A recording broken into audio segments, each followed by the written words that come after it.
اعوذ باللہ من الشیطان الرجیم، بسم اللہ الرحمن الرحیم۔ الحمد للہ رب العالمین، والصلاة والسلام علی اشرف الانبیاء والمرسلین وآلہ الطیبین الطاہرین۔ اعوذ باللہ من الشیطان الرجیم، قال اخسئوا فیہا ولا تکلمون انه كان فريق من عبادي يقولون ربنا آمنا فاغفر لنا وارحمنا وانت خير الراحمين فاتخذتموهم سخريا حتى انسوكم ذكري وكنتم منهم تضحكون۔ اللہ فرمائے گا، خوار ہو کر اسی میں پڑے رہو اور مجھ سے بات نہ کرو۔ میرے بندوں میں سے کچھ لوگ یہ دعا کرتے تھے کہ اے پروردگار، ہم ایمان لائے ہیں، بس ہمیں معاف فرما اور ہم پر رحم فرما، تو سب سے بہتر رحم کرنے والا ہے۔ تو تم ان کا مذاق اڑایا کرتے تھے، یہاں تک کہ انہوں نے تمہیں ہماری یاد سے غافل کر دیا اور تم ان پر ہنستے تھے۔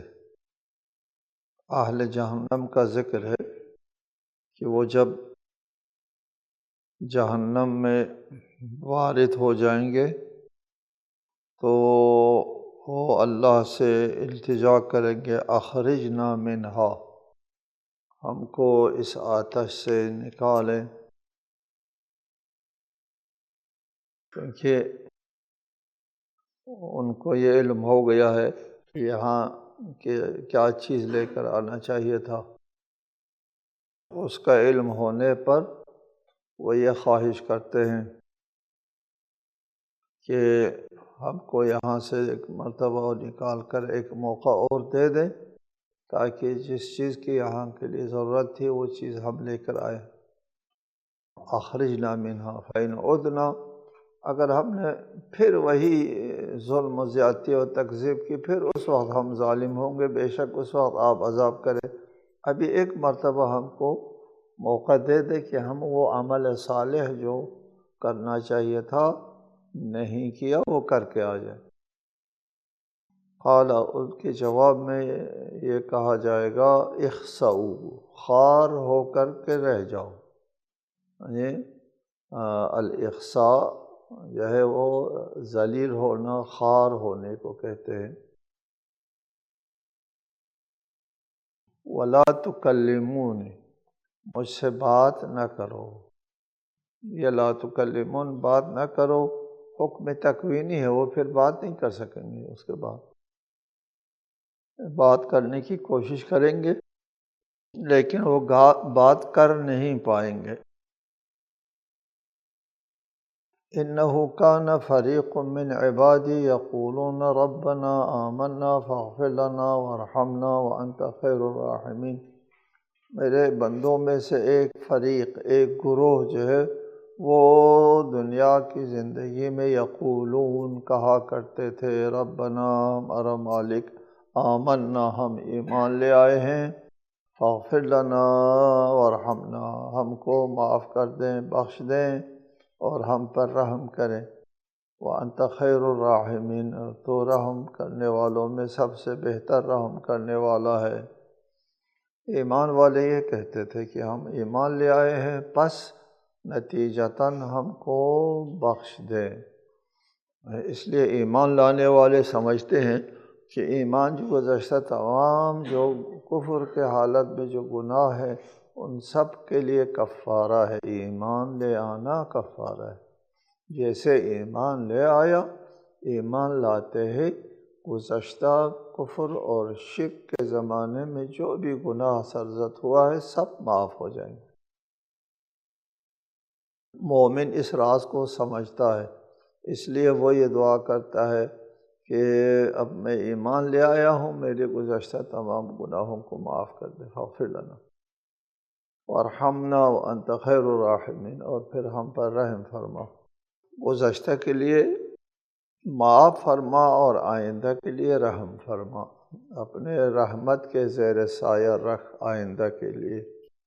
مومن اپنے ماضی اور مستقبل کے بارے میں اس طرح ہم سے دعا کرتے تھے، ایک ایمان کی بینش کے ساتھ، تو فاتخذتموہم سخریہ، تم ان کا مذاق اڑاتے تھے، الٹا ان کا مذاق اڑاتے تھے، جن کی یہ بینش تھی اور جو حقیقت بینی کے ساتھ ایمان لاتے تھے اور اپنی زندگی کی سلسلے میں ہم سے یہ دعا کرتے تھے، فاتخذتموہم سخریہ، تم نے ان کا مذاق اڑایا، حتی انسوکم ذکری، یہاں تک کہ انہوں نے تمہیں ہماری یاد سے غافل کر دیا اور تم ان پر ہنستے تھے، کہ ان کا مذاق بھی اڑاتے تھے اور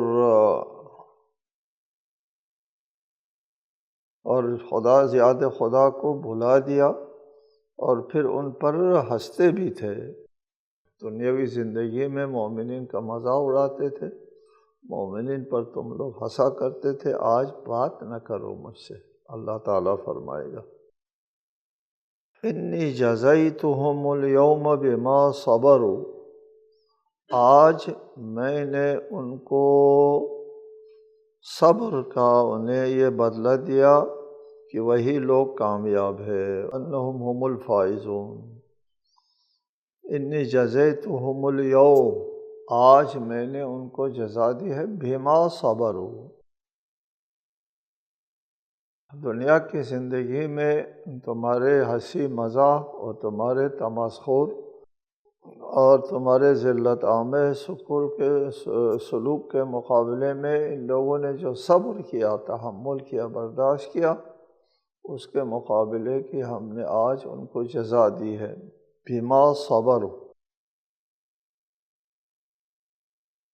انہم هم الفائزون، کہ وہ آج کامیاب ہیں، آج کی زندگی میں وہی لوگ کامیاب ہیں جن کا تم لوگ دنیا کی زندگی میں مزاح اڑایا کرتے تھے۔ قال کم لبثتم فی الارض عدد سنین قالوا لبثنا یوما او بعض یوم فاسأل العادین، وہاں پوچھا جائے گا کہ تم نے وہاں کتنا وقت گزارا ہے، کتنا وقت گزارا ہے، قیامت کے دن دنیاوی زندگی کے بارے میں پوچھا جائے گا۔ دنیاوی زندگی کے سلسلے میں ہمیشہ یہ بتا گیا ہے کہ یہ دنیاوی زندگی ایک گزرگاہ ہے، ایک سایہ ہے، اور قیامت کے لیے، ابدی زندگی کے لیے دار امتحان ہے۔ یہاں پر ہمیشہ رہنے کے لیے ہم نہیں آئے، یہاں پر اس دنیا میں عیش و نوش کے لیے نہیں آئے۔ یہ سوال اٹھایا جاتا ہے کہ ہم کو یہاں کی زندگی کے لیے عیش و نوش کا سامان فراہم نہیں ہے اور دوسرے لوگوں کے لیے عیش و نوش کا سامان فراہم ہے۔ یہ سوال اس طرح ہے کہ ایسا کہ ان سے کہا گیا ہو کہ یہ دنیا عیش و نوش کے لیے ہے، تو پھر یہ اعتراض آتا ہے اگر یہ دنیا عیش و نوش کے لیے ہے تو پھر یہ عیش و نوش ہم کو نہیں ملتا، دوسروں کو کیوں ملتا ہے؟ سوال اتنا ہوتا ہے، جبکہ یہ دنیا عیش و نوش کے لیے نہیں ہے، یہ دنیا جو ہے وہ مزرعہ آخرت ہے، آخرت کی زندگی سوارنے کے لیے دار امتحان ہے، نہ دار عیاشی، عیاشی کا گھر نہیں ہے، امتحان اور آزمائش کا گھر ہے۔ یہ آزمائش اور امتحان جو ہے وہ ایک مختصر سا امتحان ہوتا ہے کہ انسان کی زندگی بہت مختصر ہے، اس زندگی میں سے آدھا وقت جو ہے وہ خواب میں گزارتا ہے، آدھا وقت ان کاموں میں گزرتا ہے جو ان کے لیے اپنی خوشی کے باعث ہے اور ثواب بھی ہے۔ یہ دو وقت اس طرح گزر گیا کہ ایک تہائی یا ایک چوتھائی حصہ زندگی کا وہ حرام سے پرہیز کرنے اور واجبات کے اوپر عمل کرنے کے لیے دیا گیا ہے، تھوڑا سا وقت۔ اول زندگی خود مختصر ہے، قیامت کی، آخرت کی ابدی زندگی کے مقابلے میں یہاں کے 100 سال کی زندگی، 1000 سال کی زندگی بھی ہیچ نہ ہونے کے برابر۔ آخرت کی جو ابدی زندگی ہے، اس ابدی زندگی کے مقابلے میں دنیا کی زندگی 1000 سال بھی ہو پھر بھی ہیچ ہے، نہ ہونے کے برابر۔ قیامت کے اربوں کھربوں سال کی زندگی کے مقابلے میں 1000 سال بھی نہ ہونے کے برابر ہے، جبکہ 1000 سال نہیں ہے، اس کا 10واں حصہ بھی نہیں ہے۔ 100 سال بھی زندگی نہیں کرتے آج کل، 70-80 سال زندگی کرتے ہیں عموماً۔ اس 70-80 سال کی زندگی میں سے 1/3 حصہ جو ہے وہ اللہ تعالیٰ نے مانگا ہے۔ تو قیامت کے دن، قیامت کی زندگی جب سامنے آئے گی، پیچھے مڑ کے دنیاوی زندگی کے بارے میں سوال ہوگا تو کہا جائے گا ایک دن ہم نے وہاں قیام کیا تھا، ایک دن، صرف ایک دن لگے گا وہاں جانے کے بعد۔ وہاں حساب کے لیے عرصہ قیامت میں جو حساب کے لیے انسان کو کھڑا رہنا پڑتا ہے، اس مدت کے مقابلے میں بھی یہ زندگی کچھ نہیں ہے۔ باقی چیزیں چھوڑیں، برزخ کی زندگی کے مقابلے میں بھی کچھ نہیں ہے۔ آپ کو پہلے بتایا کہ برزخ کی زندگی جو ہے وہ کتنی لمبی زندگی ہوگی۔ برزخ کی زندگی کھربوں سال کی ہو سکتی ہے۔ البتہ ایک بات ہے کہ وہاں پر جو زندگی ہوگی وہ دنیاوی زندگی کی طرح ہو سکتا ہے نہ ہو، کہ یہاں زمانی ہو، وہاں کی زندگی غیر زمانی ہو۔ مومن کے لیے وہ زمانہ اگرچہ کھربوں سال پر مشتمل ہوگا، لیکن چونکہ وہ زمانی نہیں ہوگا، روحانی ہوگا، روحانی، مادی زندگی نہیں ہوگی، روحانی زندگی ہوگی۔ روحانیت کے لیے زمانہ نہیں ہوتا، زمانی نہیں ہوتا۔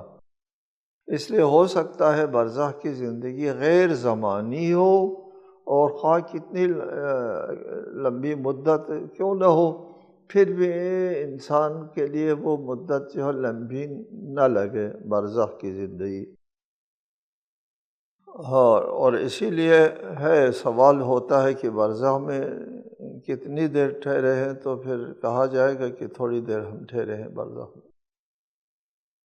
اور دنیا کی زندگی اگرچہ زمانی ہے، لیکن یہ زمانہ واقعاً تھوڑا ہے زمانی، لیکن یہ زمانہ بہت تھوڑا ہے۔ اس لیے سوال ہوگا، قال کم لبثتم فی الارض عدد سنین، کہ تم زمین میں کتنے سال رہے ہو، عدد سنین۔ یہاں پر سوال ہے دنیاوی زندگی کے بارے میں، ہمارے نزدیک دنیاوی زندگی کے بارے میں سوال ہے۔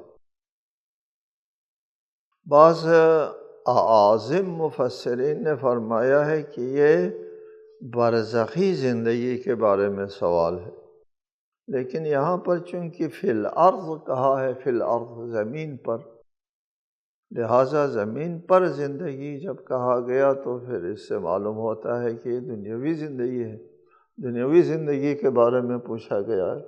دوسرا قرینہ یہ ہے کہ وہ عمل کی زندگی، امتحان اور آزمائش کی زندگی کے بارے میں سوال ہے۔ برزخ کی زندگی جو ہے وہ آزمائش اور امتحان کی نہیں ہے، لہٰذا اس زندگی سے مراد دنیاوی زندگی ہے۔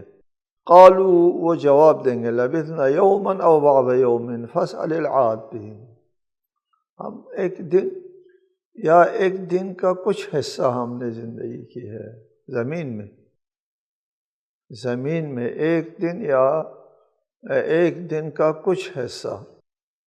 اگر یہ سوال دنیاوی زندگی سے مربوط ہے تو دنیاوی زندگی انسان کو آخرت کی زندگی کے مقابلے میں نہایت مختصر لگے گی۔ دیگر آیات بھی اس پر شاہد، نہایت مختصر لگے گی کہ 100 سال کی زندگی، 80 سال کی زندگی ایک دن لگے گی، کہ ہم ایک دن رہ کر کے آئے ہیں، وہاں پر کوئی لمبی مدت نہیں تھی۔ اور اگر یہ سوال برزخ کے بارے میں ہے تو ہو سکتا ہے برزخ کی زندگی بہت لمبی ہو، لیکن وہ مدت جو ہے وہ زمانی نہ ہو، زمانی نہ ہونے کی وجہ سے ان کو ایک دن آدھ دن لگا ہو۔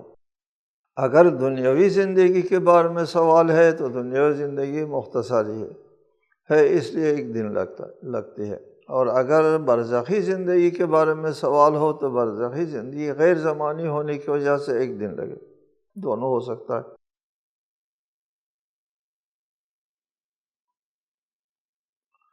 قال ان لبثتم الا قلیلا لو انکم کنتم تعلمون، فرمایا تم وہاں تھوڑا ہی عرصہ ٹھہرے ہو، کاش کہ تم اس وقت جانتے۔ یہ بھی دلیل ہے کہ دنیاوی زندگی کے بارے میں ہے کہ تم الا قلیلا، تھوڑا ہی عرصہ، یعنی دنیا میں تم تھوڑا ہی عرصہ ٹھہرے ہو، کاش کہ تم کو دنیاوی زندگی میں اس چیز کا علم ہوتا کہ یہ عرصہ تھوڑا ہے، یہ مختصر سا عرصہ ہے، یہ جتنا بھی عرصہ ہے یہ گزر جانے والا ہوتا ہے، سایہ کی طرح ہوتا ہے۔ وقول کسے چونمی گزرت غمی سے، کاش کہ انسان سمجھ جاتا دنیاوی زندگی میں کہ یہ چونکہ گزرنے والی زندگی ہے اور یہ گزر جاتی ہے، اس نے ٹھہرنا تو ہے نہیں، اور گزرنے والی زندگی خود گزرتا، آپ کو گزارنا بھی نہیں پڑتا، خود گزر جاتی ہے، آپ نہ گزارنا چاہیں پھر بھی گزر جاتی ہے، تو پھر کیوں اس کے بارے میں غم کرتے ہو؟ کاش کہ تم دنیاوی زندگی میں اس نقطے کو سمجھ جاتے کہ یہ گزرنے والی زندگی مختصر زندگی ہے، یہ ہر صورت میں گزر جائے گی، اس کا غم نہیں کرنا چاہیے، اس زندگی کا غم کرنا چاہیے جو نہیں گزرنے والی، ابدی اور ہمیشگی کی ہے۔ لو انکم کنتم تعلمون، کاش کہ دنیاوی زندگی میں تم اس نقطے کو جان جاتے تو تمہارا بھلا ہوتا۔ افحسبتم انما خلقناکم عبثا وانکم الینا لا ترجعون، کیا تم نے یہ خیال کیا تھا کہ ہم نے تمہیں عبث خلق کیا ہے اور تم ہماری طرف پلٹائے نہیں جاؤ گے؟ کہ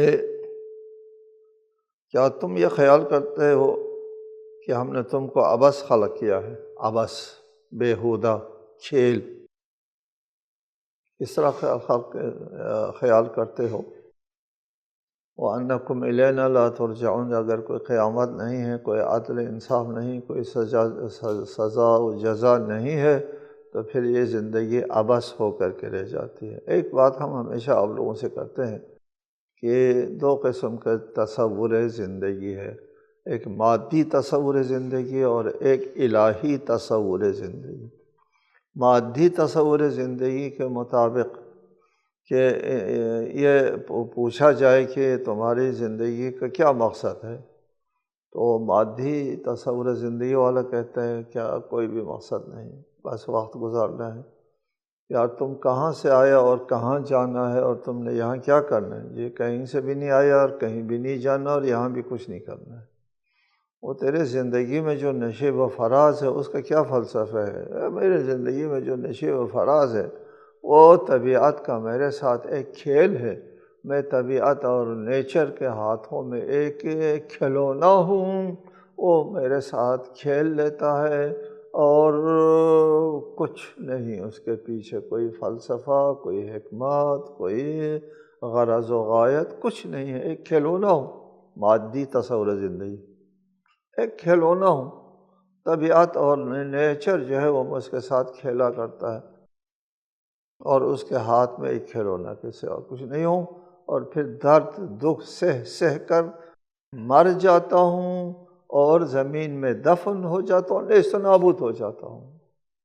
کس لیے آیا تھا؟ کسی لیے کہ بھی نہیں، عبث، بے جا، بے خود، بے غرض آیا، بے غرض چلا گیا۔ کیا تم ایسا خیال کرتے ہو؟ وَأَنَّكُمْ إِلَيْنَا لَا تُرْجَعُونَ، اور رجوع کا جو نظریہ وہ الہی نظریہ حیات کا نظریہ ہے۔ الہی نظریہ حیات کے مطابق انسان کھلونا نہیں ہے اور انسان بے مقصد نہیں ہے، انسان کہاں سے آیا اور انسان نے کہاں جانا ہے اور یہاں کس لیے آیا ہے، سب کا جواب ہے کہ ہم کہاں سے آئے ہیں اور ہم نے کہاں جانا ہے، یہاں کس لیے ہے، ہماری زندگی میں جو نشیب و فراز ہے اس کے پیچھے کیا فلسفہ ہے؟ ہر بات کے پیچھے ایک فلسفہ ہے، ہر سوال کا ایک جواب ہے۔ الہی انسان بہت قیمتی انسان ہے، وہ اس کا ایک لمحہ حیات جو ہے وہ اس کی آخرت کے لیے ایک اربوں کھربوں سال کی زندگی کے لیے تقدیر ساز ہے۔ ایک لمحہ یہاں، میں ہمیشہ کہا کرتا ہوں، اس زندگی کا ایک لمحہ اس زندگی کے کھربوں سال کے لیے تقدیر ساز ہے۔ اس لیے کہ یہاں کی زندگی جو ہے وہ 60-70 سال کی زندگی کو اگر آپ تقسیم کریں آخرت کی ابدی زندگی پر، تو ہر کھرب سال کے لیے ایک لمحہ بھی نہیں آئے گا، اس سے بھی کمتر ہو جائے گا۔ ہر کھرب سال کے لیے ایک لمحہ نہیں آئے گا اگر آپ اس زندگی کو اس زندگی پر تقسیم کریں۔ تو یہاں کی زندگی ایک لمحہ بھی مومن الہی نظریہ حیات رکھنے والے کے لیے یہاں کی زندگی نہایت قیمتی زندگی ہے۔ وہ ایک لمحہ بھی جو ہے وہ عبث نہیں دے گا، بیکار نہیں دے گا، قیمتی ہے۔ اس لیے کہ ہم رجوع الی اللہ کے قائل ہیں۔ ہمارا نظریہ کائنات اور نظریہ حیات یہ ہے، انا للہ و انا الیہ راجعون، ہم اللہ کے لیے ہیں، یہاں عبث نہیں ہے، اللہ کے لیے ہے، ارتقاء کے لیے ہے اور تکامل کے لیے، کمال کی طرف جانا ہے ہم نے، اور وہ ہے رجوع الی اللہ، اللہ کے پاس پہنچنا ہوتا ہے۔ اور اللہ کے پاس پہنچنا ہمارا جو ہے ہماری منزل ہے، ہمارے ارتقاء کے آخری منزل ہے، ہمارا مطمع نظر وہی ہے، ہماری زندگی کا آخری مرحلہ لقاء اللہ، اللہ کے دربار میں حاضر ہونا ہے۔ فتعالی اللہ الملک الحق لا الہ الا ہو رب العرش الکریم، پس بلند و بالا ہو، برتر ہے وہ ذات جو بادشاہ حقیقی ہے، الملک الحق، اس کے پاس ہم نے پلٹ کر جانا ہے۔ وہ بلند، بہت بلند و بالا ہے اور بادشاہ حقیقی ہے، لا الہ الا ہو، اس کے سوا کوئی معبود نہیں ہے، رب العرش الکریم، وہ عرش کریم کا مالک ہے۔ ہماری منزل اور ہمارا منتہا یہ مقصد یہ ذات ہے جو اس کائنات کا واحد معبود ہے اور عرش کریم کا مالک ہے۔ ہم عرش کریم کے پاس پلٹ کر جانا ہے۔ عرش کے بارے میں پہلے بتایا آپ کو، عرش اللہ تعالیٰ کے مقام تدبیر، مقام مدبریت کو کہتے ہیں۔ اس کائنات کے خلق کرنے کے بعد وہ مقام تدبیر کے اوپر متمکن ہو گئے۔ وہ اس کائنات کے مدبر کا مالک، تدبیر کا مالک ہے۔ وَمَن يَدْعُ مَعَ اللَّهِ إِلَٰهًا آخَرَ لَا بُرْهَانَ لَهُ بِهِ فَإِنَّمَا حِسَابُهُ عِندَ رَبِّهِ إِنَّهُ لَا يُفْلِحُ الْكَافِرُونَ، اور جو اللہ کے ساتھ کسی اور معبود کو پکارے جس کی اس کے پاس کوئی دلیل بھی نہیں ہے، تو اس کا حساب اس کے پروردگار کے پاس ہے، اور کافر یقیناً فلاح نہیں پائے گا۔ وَمَن يَدْعُ مَعَ اللَّهِ إِلَٰهًا آخَرَ، اللہ کے ساتھ کسی اور معبود کو پکارتا ہے۔ پہلے بھی کئی بار آپ سے کہا، جو لوگ اللہ کے علاوہ دیگر معبودوں کو پکارتے ہیں ان کے پاس کوئی دلیل ان کے مسلک کے مطابق نہیں ہے، نہ ہمارے دعویٰ کے مطابق۔ ایک تو ہوتا ہے ہمارا یہ دعویٰ ہے، ان کے پاس کوئی دلیل نہیں، ایسا نہیں، بلکہ ان کا مذہب بتاتا ہے کہ ان کے پاس کوئی دلیل نہیں۔ ان کا مذہب کیا ہے؟ ان کا مذہب یہ ہے وحی نہیں ہوتی، رسالت نہیں ہوتی، اللہ کے ساتھ کوئی رابطہ نہیں ہوتا۔ ٹھیک ہے، تمہارا یہ مسلک ہے، تمہارا یہ مذہب ہے کہ وحی نہیں، رسالت نہیں، نبوت نہیں، اور قیامت بھی نہیں، کچھ نہیں۔ چلیے، اللہ کے ساتھ رابطے کا کوئی ذریعہ نہیں، یہ ان کا مسلک ہے، ان کا مذہب ہے۔ ان کے مذہب کے مطابق، جب تمہارے مذہب کے مطابق اللہ سے کوئی رابطہ نہیں، وحی نہیں ہے، رسالت نہیں ہے، تم کو کس نے بتایا کہ یہ فرشتے اللہ کی بیٹیاں ہیں اور یہ تمہارے رب ہیں؟ کس نے بتایا؟ وہ کہیں گے قالوا وجدنا آباءنا، ہم نے اپنے باپ دادا کو ایسا کرتے پایا۔ یہ اندھی تقلید، یہ اندھی تقلید تو دلیل نہیں ہوتی۔ باپ دادا کو کس نے بتایا؟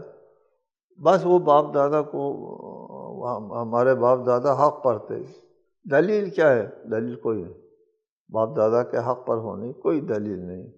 فرشتہ آیا تھا، جی فرشتے تو نہیں آتے انسان کے پاس۔ وحی نازل ہوئی تھی، وحی تو نازل نہیں ہوتی۔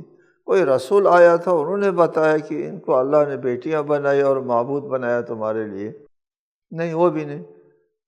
لا برہان، ان کے پاس ان کے مسلک اور ان کے مذہب کے مطابق کوئی دلیل نہیں۔